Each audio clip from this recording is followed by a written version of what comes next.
Bendiciones a todos, quien les habla es su pastor y amigo Luis Bocal. Les saludo desde acá de Maracaibo, Venezuela, a nombre de las escuelas Eder y a nombre de la comunidad familiar Altares de Adoración.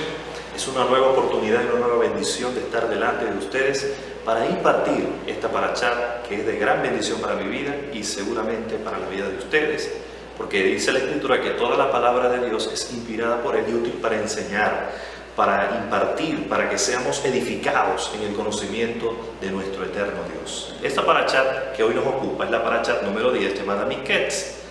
Usted se va a ubicar en su Biblia en el capítulo 41 de Génesis, del versículo 1 al capítulo 44, versículo 17. Hoy vamos a estar tocando específicamente el capítulo 41 de Génesis, en el cual hay una serie de eventos muy importantes y muy particulares, en la cual la Torá nos enseña principios importantísimos que podemos aplicar y sobre todo eventos proféticos que nos enseñan sobre nuestro amado Yeshua, nuestro Mesías.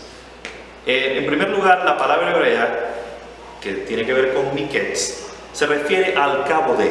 Vamos a hacer un recuento y a ubicarnos en la historia con la cual comienza nuestra parashá Miketz. Recordemos que Yosef, estoy hablando de José, el hijo de Raquel y de Jacob, la Escritura nos dice que estuvo en la cárcel durante un tiempo específico por causa de que fue inculpado de abuso sexual con la esposa de Potifar, lo cual fue una calumnia y una acusación falsa. Fue un proceso que Dios permitió para formar el carácter de Yosef, para formar en su vida áreas que necesitaban ser quebrantadas, que necesitaban ser formadas. Recordemos que todo hombre de Dios, todo hijo de Dios necesita una formación en su carácter. Así que las circunstancias difíciles que tú y yo podemos estar pasando o pasaremos son circunstancias que nos ayudan en nuestro crecimiento para que seamos vasijas contenedoras de la revelación del Dios eterno, del Padre eterno. Pero una vasija que no está lo suficientemente moldeada, que no se ha sometido a los grados de calor correctamente, no va a contener la sustancia. ¿Por qué? Porque tiene agujeros, tiene rendijas donde la cual esa sustancia sencillamente no pueda permanecer. Pero cuando somos una vasija formada por el Eterno en el tiempo correcto, la Escritura nos enseña y nos dice que cuando Dios nos forma, Él nos va a exaltar cuando fuere el tiempo, si realmente nos sometemos a Él. En el caso de Yosef o de José, la Escritura nos dice que tuvo un tiempo específico, y cuando dice, por ejemplo, en el capítulo 41, versículo, y aconteció que al final de 2 años, la tradición oral nos dice que estuvo 12 años en la cárcel. Allí en la cárcel también nos dice la palabra de Dios, nos dice las Escrituras, que él interpretó los sueños del copero y los sueños del panadero, en los cuales durante ese episodio en el cual él interpreta los sueños, resultó que el panadero fue ejecutado y el copero volvió nuevamente, fue reinstalado en su puesto, lo cual permite mucho más adelante la liberación de José de la cárcel.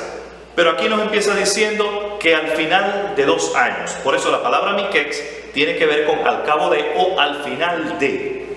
A eso se refiere la palabra Miketz. ¿Qué sucedió al cabo de 2 años? Es decir, allí la Escritura nos está remitiendo al año 10 del periodo de la cárcel de José, porque faltaban 2 años para cumplírsele todo ese tiempo que estuvo él en la cárcel. Entonces José tuvo que estar en la cárcel durante 12 años en total, pero alude específicamente a al cabo de estos 2 últimos años que estuvo José allí. ¿Qué sucedió? Dice la Escritura que Paró, o el faraón, tuvo sueños en los cuales él veía 7 hermosas vacas que subían del Nilo y pastaban. Luego dice la Escritura que subieron unas vacas horribles, unas vacas flacas, enjutas, feísimas, y dice que esas vacas devoraron a las vacas gordas, a las vacas que estaban muy bonitas. Y también dice que en ese sueño el faraón vio unas espigas muy lindas y unas espigas marchitas por el viento solano que se comían las espigas que estaban en buen estado. Y por supuesto el número específico allí se trataba del número 7, que nos habla por supuesto de plenitud. Así que en la muerte del panadero y la resurrección del copero, antes de los 2 años, se nos narra en un periodo específico. Luego de esos 2 años, o de esos últimos años que Yosef está en la cárcel, la Escritura nos dice que ocurrió este sueño. Entonces, habían unos sueños que antecedían a este sueño del faraón, que son el sueño del copero y el sueño del panadero. Y la Escritura nos dice que en los sueños del copero y del panadero hubo una muerte, pero también una reinstalación, la reinstalación del copero. Dice la palabra de Dios que José le interpreta los sueños al copero y le dice que después de 2 días el copero sería reinstalado en su puesto. Esto nos habla de algo específico y nos habla de un evento profético que sucedería mucho tiempo después, y es la resurrección del Mesías, quien resucitó después de 2 días. La muerte del panadero y la reinstalación del copero en su puesto nos hablan proféticamente. ¿De qué nos hablan proféticamente? De la muerte de Yeshua y de su resurrección. Seguramente hay muchos que criticarán porque a muchas personas entienden de una forma incorrecta el asunto de las tipologías. Pero en este caso específico entendemos que toda la palabra de Dios está inspirada por el eterno Dios, y el verbo, la palabra revelada, la palabra encarnada es Yeshua. Entonces los pasos de cada uno de ellos fueron dirigidos por el Señor, y con esta inspiración y con esta revelación fue que se escribieron las Escrituras. Entonces esa palabra que está allí, esa verdad revelada que está allí, fue dirigiendo los pasos de cada uno de esos hombres de Dios. Por eso sí creemos en que estos eventos anuncian también los eventos posteriores que tienen que ver con el Mesías, porque fueron inspirados por Dios, fueron provocados por Dios. Dios permitió el proceso de Yosef, Dios permitió que José fuera echado en una cisterna, Dios permitió que José estuviera en la cárcel, que fuera calumniado. ¿Para qué? Porque todo esto nos habla de eventos posteriores que sucederían más adelante y nos hablan específicamente de Yeshua. Entonces, al final de los 2 años, José es levantado para ser un virrey y un gobernante. ¿Cómo sucede esto? Les dije anteriormente que el faraón o Paró tuvo este sueño de las 7 vacas gordas y las 7 vacas flacas. Se llama a José, que está en la cárcel, porque el copero se acuerda que él le interpretó en el sueño, donde él es reinstalado en su puesto como copero al servicio del faraón, al servicio de Paró. Y al tener la inquietud del faraón de no haber nadie que le interprete su sueño, porque dicho sea de paso, Faraón conminó. Faraón amenazó a toda la corte de sus hechiceros, a la corte de sus adivinos, que si no le daban respuesta satisfactoria relacionada con la interpretación de este sueño, todos iban a ser muertos. Había un juicio que se había decretado de muerte, como sucedió en el tiempo de Daniel. Recuerden que Nabucodonosor tuvo sueños. Nabucodonosor ve una estatua de oro, ve pechos de plata, ve el busto de bronce, y dice que más abajo tenían las piernas de hierro, y al final los pies de mitad de hierro y mitad de barro cocido. También hay aquí una revelación que tiene que ver con los eventos proféticos que se anunciarían más adelante. Hay una similitud entre Daniel y Yosef. ¿En qué sentido? Los dos tienen el don de ciencia, el don de sabiduría, para interpretar esta revelación. La Escritura dice que Dios le da sabiduría a los sabios y le da ciencia a los entendidos. En el caso de Nabucodonosor y en el caso de Faraón, los dos tuvieron un sueño profético dado por Dios. Inclusive la tradición oral rabínica dice que el faraón no solamente recibió el sueño, sino también la explicación de dicho sueño, pero no se acordaba. El mismo caso de Nabucodonosor. Los dos eran gobernantes de la potencia más importante de ese tiempo, el faraón en Egipto y Nabucodonosor en Babilonia. Los dos eran los gobernantes y los líderes de la potencia mundial. Recuerden que el único lugar donde había comida, lo vemos más adelante, era en Egipto. Quiere decir que era en ese momento específico la potencia que gobernaba el mundo, al igual que lo era Babilonia con Nabucodonosor. Y Nabucodonosor tuvo sueños y también amenazó de muerte. Lo que allí sí se relata en ese espacio de la Biblia, amenazó de muerte a todos sus adivinos, que si no le daban una respuesta satisfactoria, iban a ser muertos todos ellos. Y Dios levantó un hombre como Daniel, ¿para qué? Para promoverlo, para hacerlo jefe de los sabios de Babilonia y estar como consejero al servicio del rey de Babilonia. En este caso específico, Dios quería promover a José. Dios quería promoverlo y había depositado en él un don para que José fuera promovido como consejero, en este caso específico como un padre para Faraón. Y así sucedió.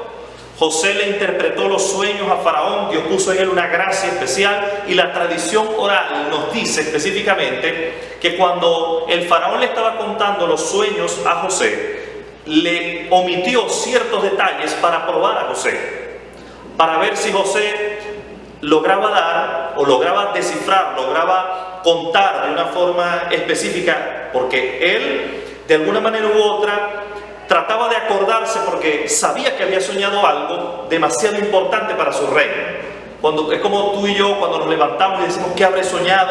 Hay como una impresión dentro de nosotros de que soñamos algo pero no nos acordamos. Así estaba el Faraón, se despertó con una inquietud.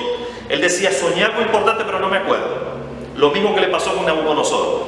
Él sabía que si le contaban el sueño de una manera correcta, él se iba a acordar. Y eso fue lo que sucedió. Él empezó a describir, empezó a ilustrar el sueño y la explicación, y lo que sucede, dice la tradición oral, que el faraón se acuerda del sueño, por eso lo acepta.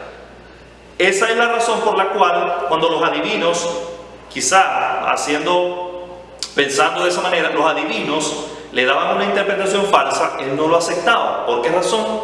Porque no lograban dar, y él lo sabía por dentro que no era verdad.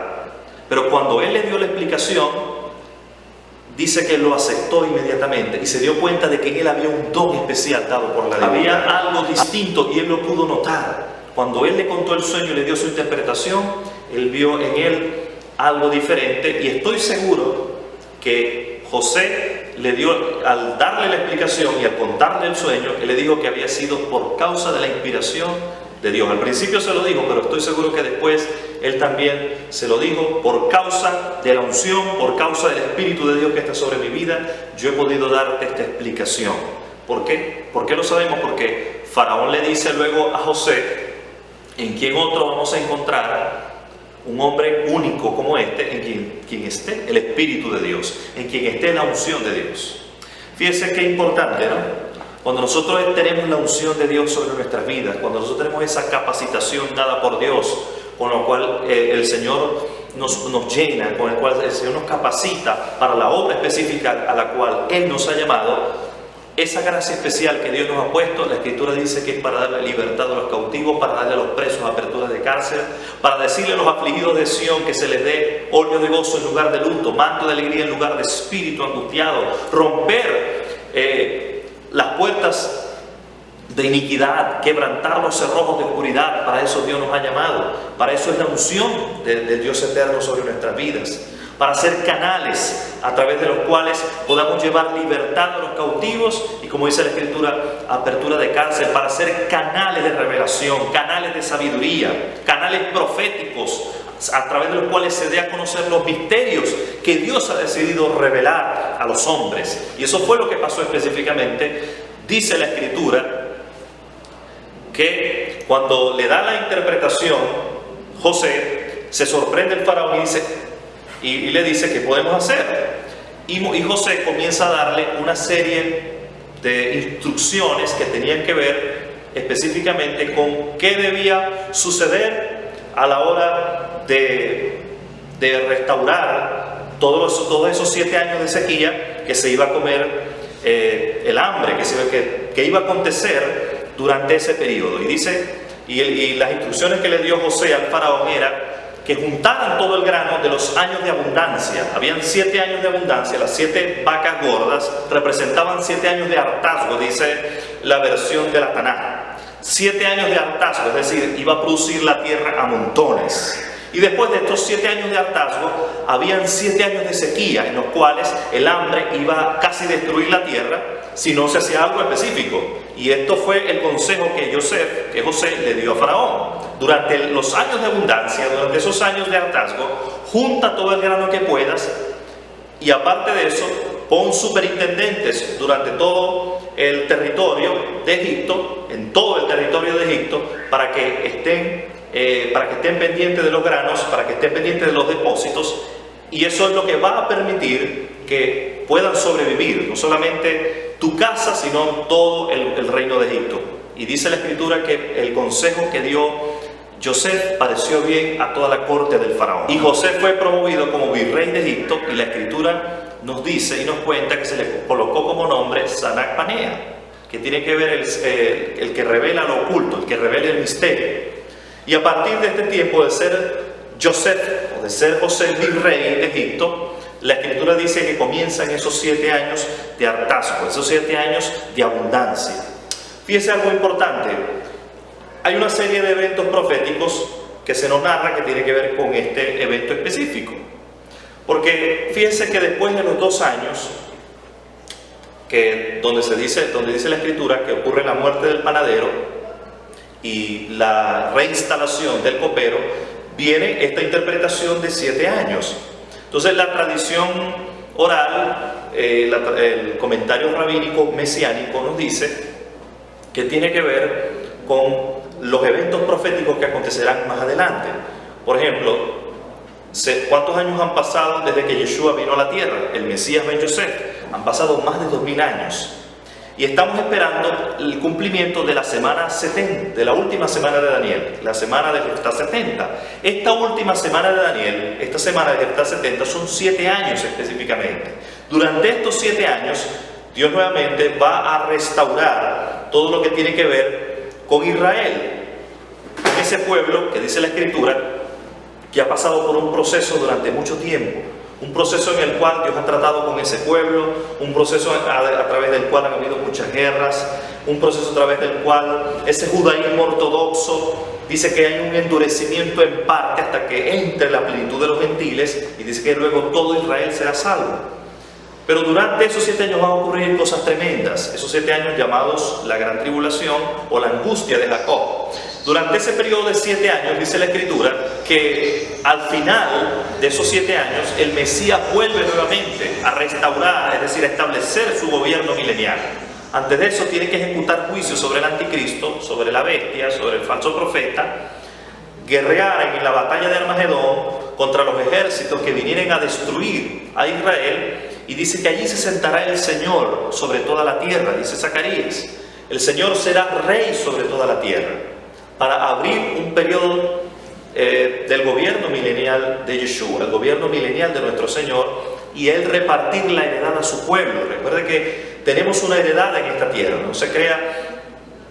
Si usted está creyendo que su heredad es solamente ese lugar llamado el cielo, se equivoca. Dios ha establecido como nuestro destino gobernar la tierra, gobernar las naciones, y la Escritura lo dice.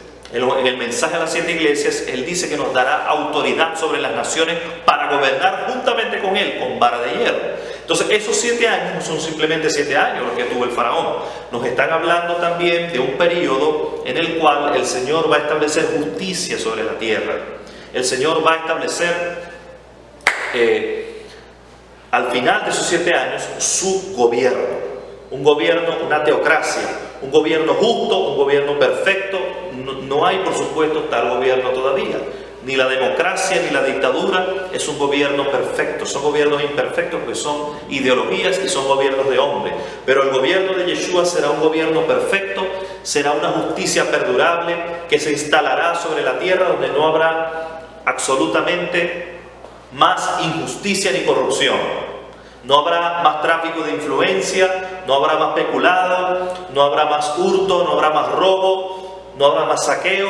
Todo eso se terminará, porque quien estará gobernando, dice la Escritura, que estará gobernando con vara de hierro. Y fíjese, son 7 años de sequía. Esos 7 años habrá sequía en la tierra. Esos 7 años en la tierra será un periodo terrible. La Escritura nos narra que será un periodo muy fuerte el que va a vivir la tierra. La Escritura nos dice, nos habla de los 7 sellos. Cuando se abra uno de esos 7 sellos, dice la Escritura, que el sol se vestirá como tela de silicio y la luna se vestirá como sangre. Y tendríamos que hablar, no tenemos todo el tiempo, pero tendríamos que hablar de las 7 copas de la ira de Dios, tendríamos que hablar de las 7 trompetas, de las 7 plagas postreras. Eso es bastante tema, no es el que nos ocupa en este momento, pero es importante decir que durante esos 7 años, que aquí están representados como un anuncio profético, en los 7 años de sequía que vio el faraón, esos 7 años de sequía que vienen, que no han ocurrido todavía, aunque hay varias doctrinas por allí que dicen que ya eso se cumplió, que cuando se habla de los eventos del Apocalipsis, se está hablando de eventos simbólicos, no de eventos futuros, no de eventos proféticos. Pero no es así. La Escritura nos habla claramente que no se ha cumplido todavía la angustia de Jacob, no se han cumplido esos 7 años. Y por supuesto, todo el tema que estamos viendo ahora, toda la historia de José, cómo José sale de la cárcel, cómo José es hecho virrey, cómo José es entronado como segundo al mando de Egipto, todo eso nos habla del Señor. Fíjese, le estoy diciendo que después de los 7 años de sequía, el Señor se va a sentar a gobernar desde Jerusalén. Allí Él estará gobernando con vara de hierro, como ya dije anteriormente. Pero fíjese algo, antes de eso ya el Señor no es rey, o el Señor va a ser coronado rey después de que venga a establecer su gobierno milenial. Él es rey ya, Yeshua es rey ya. Lo que pasa es que hay algunos que no lo han reconocido. Fíjese algo muy importante. El pueblo de Israel, no todo, porque hay muchos judíos mesiánicos, hay un pueblo específico que es el pueblo ortodoxo que no ha reconocido a Yeshua como su Señor. Lo mismo sucedía en ese momento con José.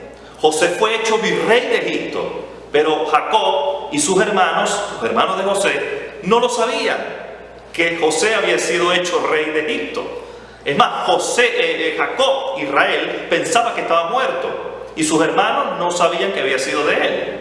Así está sucediendo con la gran mayoría del pueblo de Dios, en este caso los judíos. Estamos hablando de una tribu específica, los judíos. Los judíos, muchos de ellos, porque hay judíos mesiánicos, ignoran que Yeshua es el rey. Ese llamado Jesucristo por el mundo gentil y por muchos paganos, ellos no saben que Él es el Señor, que Él es el Mesías prometido al pueblo judío y que va a regresar como el Mesías Ben David. Él vino como el Mesías Ben Yosef, o hijo de José, por causa de la similitud. Hay algunos que dicen que el libro del profeta Isaías sería el 5.º evangelio, por causa de los anuncios proféticos, por causa de los eventos proféticos que ahí se narran, Isaías 53, y pare de contar. Pero yo identifico más a José. Yo diría que la historia de José es más un 5.º evangelio que lo que dice Isaías, por causa de la similitud, por causa de todos los eventos que allí se narran, que tienen un alineamiento profético tan tremendo con Yeshua. Fíjese lo que le estoy diciendo. Jacob sabía que su hijo estaba con vida, él pensaba que su hijo estaba muerto. Pero así como sucedió con Jacob, que un día se dio cuenta que su hijo estaba vivo, cuando vio los caballos, cuando vio los carruajes, así va a suceder con el pueblo judío ortodoxo que no ha creído en Yeshua. Así, de esa misma manera, va a ocurrir. Los hermanos se van a encontrar con el rey. Y dice Zacarías algo tremendo, algo estremecedor. Cuando Yeshua regrese como el Mesías Ben David, ya vino como el Mesías sufriente, pero cuando Él regrese como el Mesías Ben David, como el hijo de David, como ese Mesías glorioso, como ese Mesías que no viene a padecer como lo hizo la primera vez, sino que dice la Escritura que los reyes de la tierra dirán: escondernos y escondernos de la ira del Cordero, porque el gran día de su vida ha llegado. ¿Y quién puede mantenerse en pie? Cuando Él ponga sus pies en el monte de los olivos, que dice la Escritura que se partirá por la mitad y hará una especie de cruz allí, la Escritura dice que le preguntarán: ¿qué son esas heridas que tienes en tus manos? ¿Y sabe lo que Él le va a responder? Con ellas fui herido en la casa de mi Padre, por los que me aman. Eso es lo que dice Zacarías que el Señor va a responder. Con ellas fui herido en la casa de quienes me aman. Fíjese qué tremendo. Y de eso nos sigue hablando la historia de José, porque más adelante, en los eventos que continúan, ahí seguimos viendo la similitud con Yeshua. Y fíjense, Continuando en el capítulo 41, los versículos 29 al 30 dice: He aquí vienen 7 años de gran abundancia en toda la tierra de Egipto, y después de ellos vendrán 7 años de hambre, y será olvidada toda la abundancia en la tierra de Egipto, y el hambre asolará la tierra. Eso nos habla de esa gran tribulación, porque dijo el Señor Jesucristo, Yeshua, que estarán como en los días de Noé, casándose y dándose en casamiento, pero vendrá de repente aquel día, dice la Escritura, que las puertas se cierren. Estamos hablando de la festividad de Rosh Hashanah, que ocurre el levantamiento de la Kehilá, del pueblo de Dios, se ha levantado en las nubes, y dice la Escritura que inmediatamente comenzará sobre aquellos días ese periodo de hambre que asolará la tierra. Cuando hablamos de hambre, hablamos de una gran crisis mundial que va a acontecer durante ese tiempo. Y, por supuesto, como los 2 últimos años del cautiverio de José fueron contados desde la muerte y la reinstalación de los 2 siervos del rey de Egipto, los 2000 años finales de esta edad son contados a partir de la muerte y resurrección de nuestro amado Yeshua. Recuerde que cuando Yeshua vino a la tierra, Él partió la historia, antes y después de la era común, llamado antes de Cristo, pero es antes y después de la era común. Han pasado 2000 años, y lo que viene más adelante son, como dije anteriormente, estos 7 años que están profetizados. El capítulo 41, verso 42 dice: Y Faraón se quitó el anillo de sellar de su mano y lo puso en la mano de José, y lo vistió con vestiduras de lino fino, y puso un collar de oro en su cuello. Dice la Escritura que a Yeshua se le dio un nombre que es sobre todo nombre, para que a través de ese nombre se doble toda rodilla de lo que está en los cielos, en la tierra y debajo de la tierra. Eso representa este anillo que se le dio a José, el anillo de la autoridad. José tenía la autoridad para sellar, para hacer decretos. Se le delegó una autoridad específica de parte de Faraón, y la tenía sobre todo el pueblo, y yo diría que sobre todo el mundo. No solamente era virrey de Egipto, como Egipto era la potencia en ese momento, porque el mundo no era tan grande como es ahora. Estamos hablando de que en ese tiempo comprendía esa zona de Asia, del Medio Oriente, pero no es el mundo que hoy tenemos. Hoy tenemos un mundo donde hay varios continentes poblados por los seres humanos, pero Egipto en ese tiempo gobernaba lo más importante que había en ese periodo. ¿Y quién era el virrey? ¿A quién se le había dado la autoridad sobre toda la tierra? A José. Así dice la Escritura que se le dio a Yeshua autoridad, y se le dio, como dije anteriormente, un nombre que es sobre todo nombre. Hay poder en el nombre de Yeshua. Cuando realmente tú y yo confesamos ese nombre creyendo, confesamos con fe. Para que haya fe, tiene que haber un acuerdo entre nuestro corazón y nuestra mente, sin absolutamente dudas en nuestra mente. Y cuando hay convicción en nuestro corazón, cuando hay certeza y confesamos con fe el nombre de Yeshua, la Escritura dice que absolutamente nada puede resistirse al poder y la autoridad de ese nombre. En griego se le llama a esa autoridad exousia. En griego se le llama al poder de esa autoridad dunamis. Pero viene, por supuesto, de la palabra hebrea dabar, la palabra. Cuando nosotros confesamos esa palabra bajo la revelación y la confesamos creyendo, con fe, con certeza, con convicción, vamos a ver el resultado con poder y con autoridad. Así que dice el capítulo 41, versículo 43: Lo hizo montar en su segundo carro y proclamaron delante de él Af-Red, y lo puso sobre toda la tierra de Egipto. Según el comentario rabínico, Af-Red viene de 2 palabras. Ab significa padre y Red significa rey. Aunque la palabra Ab significa padre, en cierto contexto su sentido es consejero y amigo principal.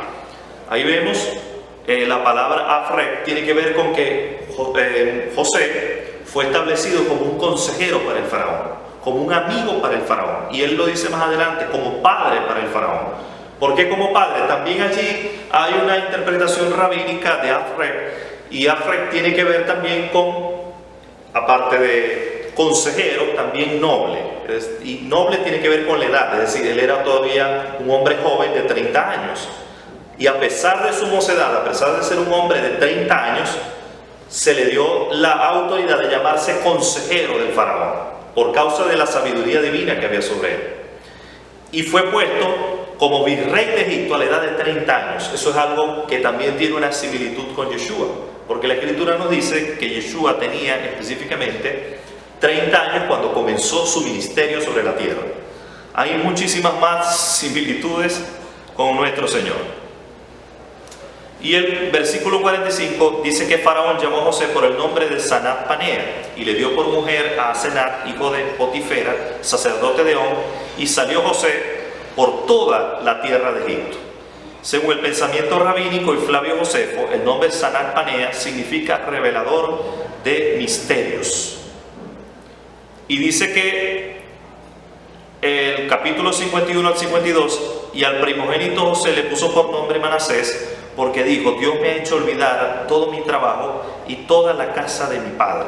Y al segundo le puso por nombre Efraín, porque dijo: Dios me ha hecho fecundo en la tierra de mi aflicción. Entonces sabemos que la palabra de Manasés tiene que ver con el término olvidar, y Efraín tiene que ver con la fertilidad, con ser fructífero, como dice, en tierra ajena. Dios lo hizo fructífero en tierra. El capítulo 42, versículo 6 dice: y José era el que mandaba en aquella tierra, él era quien vendía a todo el pueblo de la tierra, y llegaron los hermanos de José y se postraron rostro en tierra. De esto aprendemos que llegará un momento en la historia cuando aquellos judíos que no hayan sido asimilados entre las naciones tendrán que ir al hijo de José, a Yeshua, como dije anteriormente.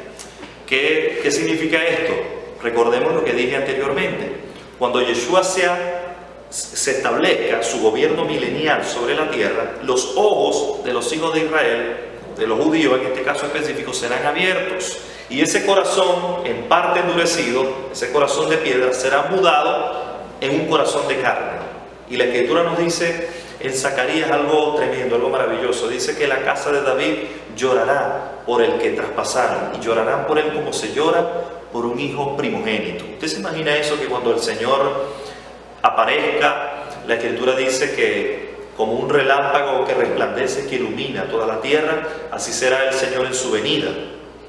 Y la Escritura dice que cuando Él ponga sus pies en el monte de los olivos, dice que la tribu o el pueblo de Judá llorarán por Él como se llora por un primogénito. Imagínese usted que le abran los ojos, que le quiten la venda y se den cuenta que aquel Jesucristo, aquel Jesús, como lo llama el pueblo pagano, como lo llama el pueblo gentil, ese Jesús, que viene de un término griego, es el Mesías. Es el Mesías Ben David que ellos estaban esperando. Imagínense la impresión, el impacto que eso va a provocar, el arrepentimiento que sobre ellos va a provocar. De ese Mesías Ben Yosef que tú y yo hemos recibido como Señor y Salvador, si no tienes los brazos abiertos del Señor para recibirte, tienes los brazos abiertos de Yeshua, quien murió por ti en un madero, pagando el precio más alto de todos, y que se le dio un lugar de autoridad, y tiene sus manos, tiene su gracia para dártela a ti en este tiempo. Ese Mesías Ben Yosef que murió para rescatarte es el que hoy te invita a que lo hagas Señor de tu vida. Pero no solamente eso, algún día ese Mesías Ben David, si tú realmente vienes a Él de corazón, ese Mesías Ben David te recompensará en el tiempo presente para darte la heredad que dice la Escritura que está preparada para aquellos que le aman. Bendiciones a todos.